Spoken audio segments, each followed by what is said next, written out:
Heartbreak and sadness tonight for a St. Louis family of a teen missing for 2 months. Hours ago, they learned the 18-year-old's body was found this week in the Mississippi River near Festus. Only on 5 on Your Side tonight, Robert Townsend talks to her grieving parents. You can see the shock and sadness on the faces of Wuniata Gibson's parents. I call her Baby Bear. She called me Mama Bear. So she was like my little cub. She was Daddy's girl. She was my princess. I call her my princess.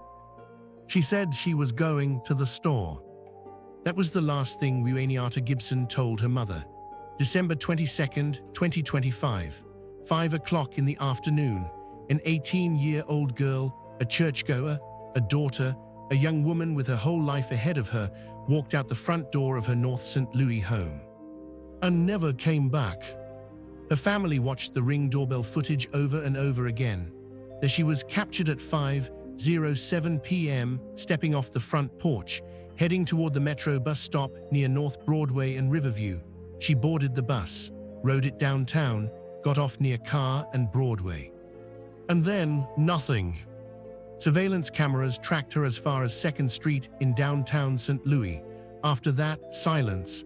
No more footage, no more sightings, just a city that swallowed an 18-year-old girl whole. For 2 months, her family prayed, they posted, they pleaded, they waited by their phones. Then on February 16th, 2026, barge workers on the Mississippi River spotted a body floating in the water near Festus, Missouri. It was Wuniata. Today, we are telling her story because she deserves to be more than a missing persons report. She deserves justice. She deserves to be remembered. And most of all, her family deserves answers. Before we talk about what happened, you need to know who Wuniata Gibson was, because she wasn't just a case number. She was a person, a vivid, loving, deeply real person. Her father, Keith Gibson Jr., described her simply as his daddy's girl, his princess. She was my princess. I call her my princess. The kind of daughter who made you feel like the world made sense. Her mother, Tanika Patterson, called her Baby Bear, said Wuniata was her shadow, always nearby, always close. The kind of daughter who never really left your side, even when she wasn't in the room. Wuniata was a student at Marquette High School in West St. Louis.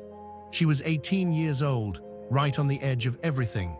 The age where your whole future is still being written, where every decision feels both terrifying and full of possibility. She loved God, she loved church. One of her great joys in life was singing in the choir alongside her father. Imagine that, father and daughter, side by side, voices rising together. That was Wuniata. And she was kind, genuinely, instinctively kind. There's a story her family tells about a cat, a stray she found and named Pluto.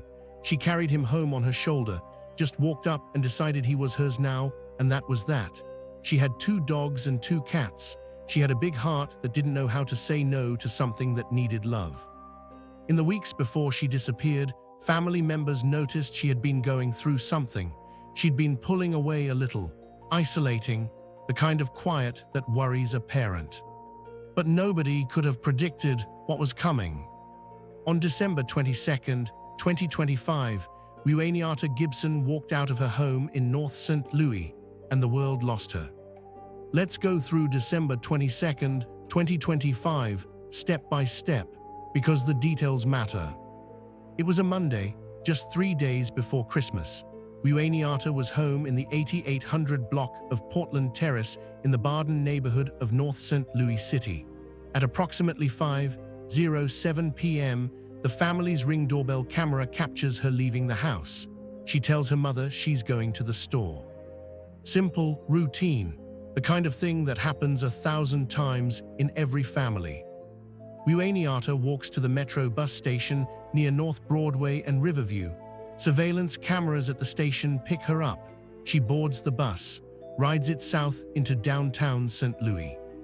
She gets off near Carr and Broadway, the edge of downtown, near the riverfront.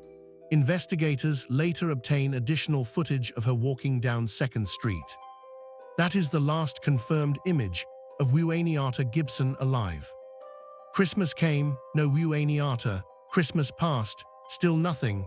New Year's arrived, cold and indifferent. Her family filed a missing persons report on December 24th, Christmas Eve. St. Louis Metropolitan Police designated her an endangered missing person. They began their search, tips were followed, footage was reviewed, prayers were said. For 56 days, Wuniata Gibson was simply gone. A young woman who had stepped off a bus in downtown St. Louis and vanished into the winter air. On the morning of February 16, 2026, barge workers were moving along the Mississippi River near River Cement Road, south of the Festus Crystal City area, about 30 miles south of St. Louis. At approximately 8:30 in the morning, they spotted something in the water. A body. The Missouri State Highway Patrol responded and recovered the remains from the river. 2 days later, February 18, 2026, the St. Louis County Medical Examiner's Office made the confirmation that Wuniata's family had been dreading since Christmas Eve. The body in the river was their daughter, their baby bear, their princess. Wuniata Gibson was gone.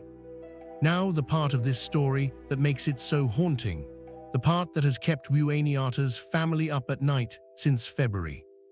As of this recording, no suspects have been publicly named, no arrests have been made, and perhaps most critically, the official cause of Wuniata Gibson's death has not been released. The St. Louis County Medical Examiner's Office conducted an autopsy, but investigators and authorities have been, in the words of local reporters, tight-lipped about both the manner and cause of death. The investigation remains active and ongoing. That unknown is everything, because the cause of death determines the nature of this case. Was this an accident, a homicide, something in between? Until the medical examiner releases those findings, the full picture of what happened to Wuniata between December 22nd and February 16th, those 56 days, remains locked away. What we do know is this: the last confirmed sighting placed her in downtown St. Louis near 2nd Street, close to the Mississippi River, the river where her body would eventually be found. That proximity raises questions that investigators are undoubtedly wrestling with. Her stepfather, George Patterson, spoke to reporters about the surveillance trail investigators had assembled. The footage showed her path clearly from home to bus to downtown. But after 2nd Street, the trail goes cold. No witnesses have come forward publicly. No phone records or social media activity from that night have been disclosed. Her father told Fox 2 that Wuniata had been going through something in the period leading up to her disappearance. She'd been isolating herself. That detail is important, not because it diminishes her in any way, but because it tells us she may have been struggling, that she might have needed someone, and whatever she was going through, she walked out that door alone. In St. Louis, 2025 was a brutal year for women. According to local data, the city recorded at least 277 homicides that year, 45 of them women. Young black women, in particular, are disproportionately impacted by violence in cities across the country and often receive less sustained media coverage and investigative resources than other victims.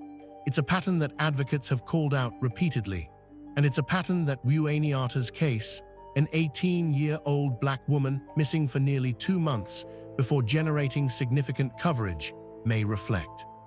Her family has not pointed fingers publicly. They have not named anyone. What they have done every single day is ask for answers, ask for justice, ask for someone who knows something to come forward. Because right now, the only people who know what happened to Wuniata Gibson on the night of December 22nd are the people who were there. And at least one of them hasn't spoken yet.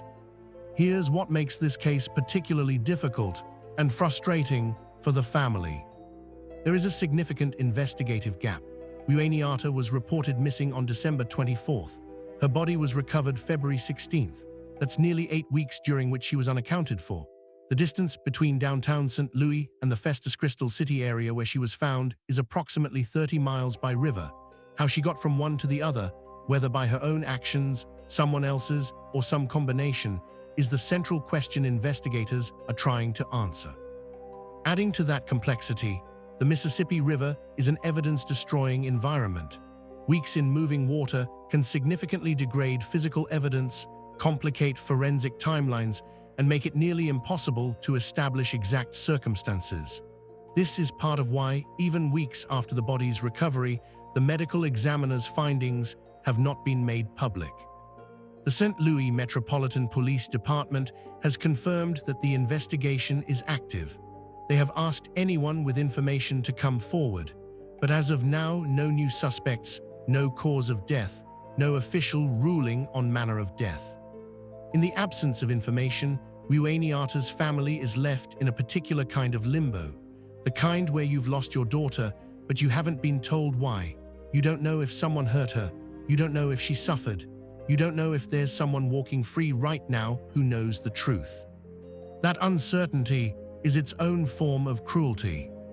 The family continues to speak publicly, to the media, to anyone who will listen, hoping that someone in St. Louis saw something that night, heard something, knows something. The window for justice in cases like this doesn't stay open forever. Memories fade, evidence degrades, people move on. But Wuniata's family has not moved on. They can't. So where does this case stand today? As of March 2026, the investigation into Wuniata Gibson's death remains open and active, handled by the St. Louis Metropolitan Police Department. The cause of death has not been officially released. No suspects have been publicly named. No arrests have been made. The medical examiner's findings are pending. In the language of law enforcement, this case is neither solved nor officially classified as a cold case. It exists in the frustrating middle ground, active but without resolution, open but without answers. If you are watching this video and you were in downtown St. Louis on the evening of December 22nd, 2025, near the riverfront, near 2nd Street, near Carr and Broadway, please think carefully about what you may have seen. A young woman, 18 years old, on her own.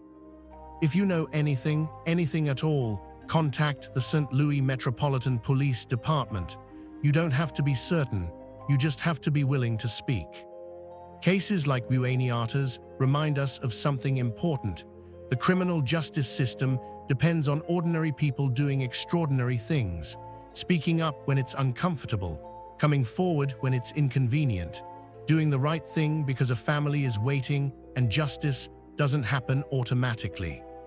Her father is waiting, a man who called her his princess, who sang beside her in church, who is now navigating a grief that no parent should ever have to know. Her mother is waiting, the woman who called her baby bear her shadow, the person who was always nearby. Her siblings, her friends, her community, all waiting. Wuniata Gibson was 18 years old. She loved Jesus. She loved her family. She carried a stray cat home on her shoulder because she couldn't stand to leave something helpless out in the cold. She sang in the choir. She was somebody's daughter, somebody's shadow, somebody's whole world. She deserved to come home from the store that December evening. She deserved the rest of her life, the truth. In memory of Wuniata Gibson in 2025, may the truth rise as surely as the river carried her home. The gap between Wuniata's last known sighting and the discovery of her body spans 56 days and 30 miles of river. What do you think happened in those missing hours? And do you believe St. Louis investigators are doing everything they can to find the truth? Drop your thoughts below.